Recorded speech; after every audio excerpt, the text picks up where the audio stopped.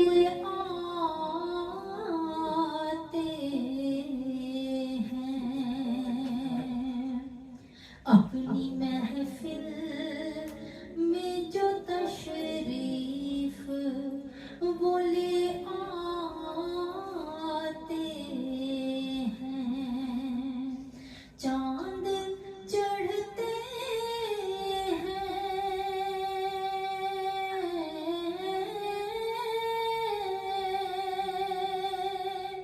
چاند چڑھتے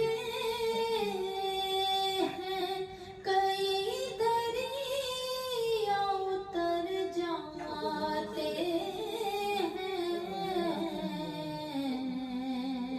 چاند چڑھتے ہیں، کئی دریا اتر جاتے ہیں، اور آقا آئیں گے تو ہم یہ بھی کہیں گے وہ بھی، آقا آئیں گے تو ہم یہ بھی کہیں گے وہ بھی، جب وہ آتے ہیں،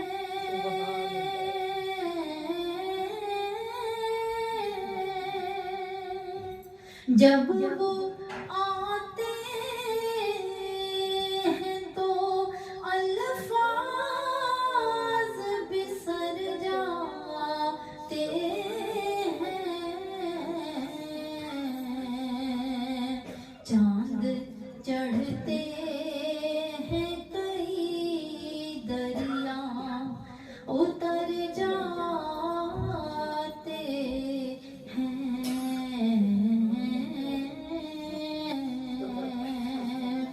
صلی اللہ علیہ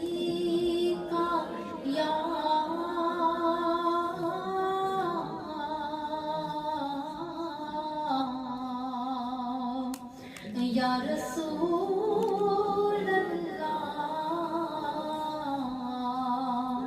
وسلم علیکہ یا حبیب اللہ۔